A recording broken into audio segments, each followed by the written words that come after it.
Hi, welcome back. This is Rick again for EDU Mobile Academy. Now we're going to walk through the two source code demos that I have for you. The first one on navigating rather than modal display. So I have a very similar interface that I had in my demo earlier, but my nav demo is a little bit more complicated this time. Again, I've got a label and a button. Same setup here in my original interface controller, which is called interfacecontroller.swift.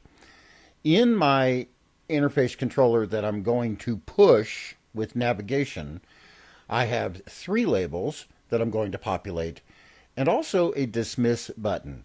Now we already know that I'm going to get a back button along with the title of this navigation controller, and the user can use that, but they can also we can also in our code dismiss a navigation controller. So that's why I've got this dismiss button here. You might want to use this to give the user an option if you had multiple or a high level of hierarchy with navigation to give some of the outlying navigation controllers a dismiss button to pop all the way back to our root view controller here. So again, I've got two classes. I've got one representing this interface and I've got one representing this interface. So my identifier on this interface is new controller, and in the identity inspector, the custom class field has been set to new interface controller. So let's look at our classes. The interface controller, this is pretty much the same. In init, I have gone ahead and set the title of this first interface controller to main, and I've set the labels text to hello watch. All right, now the difference is that the context in this case is an array of three strings that I'm going to pass into the three labels. But otherwise, the basic idea is the same. I am sending an any object to the new controller, and then I'm going to interpret that in any way I want. So here I've said let new controller context equal the array containing three strings 1, 2, 3. And then I've used, because I'm in navigation mode here, I've used push controller with name, new controller, context, new controller context.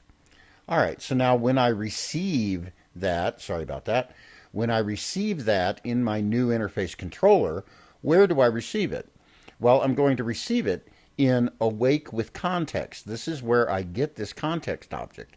It comes across as an any object. Awake with context needs to always call through to its superclass's implementation, even though its superclass's implementation does nothing. We want to configure our interface objects here. We're going to set the title here to new, and now we want to get the context and populate the labels. When we get the context, if we just get the context, it's going to be any object. We need to downcast it as an array of strings. So I've called that context array here. Context as an array of strings. Notice the brackets. And then I have my three outlets here, LB first, LB second, LB third. I've set label first to whatever's at 0 index in the context array, and likewise with label second with the first index, label third with the second index. The arrays are 0 based, so the first label will get the 0th index. So when I run, exactly what we would expect to happen will happen, I hope. So let's go ahead and see. So again, I populated this label, hello watch.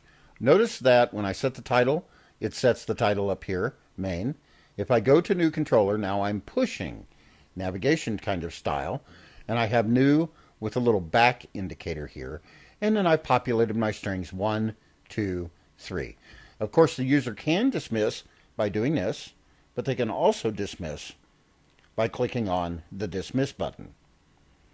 So let's look at that dismiss button code. And it's here, button dismiss. All I'm doing here is popping controller. So pop controller. And the comment here, push controllers can also be dismissed by tapping the back arrow at the top of the screen. I could also pop to root controller as well. And in this case, it doesn't make any difference. But if I'm down in a much lower level of the hierarchy, let's say, popping to root controller would pop all the way back to the end.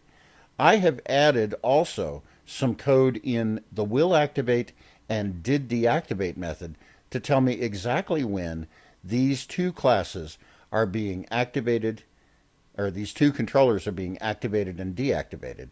So now let's run again and look and see what happens. When we run for the first time initially, we see main activating. If we hit new controller, watch what happens. This is interesting. We hit new controller. Notice that main deactivates after new activates. If we dismiss, we'll see main activate and new deactivate. Again, new controller, new activates, main deactivates.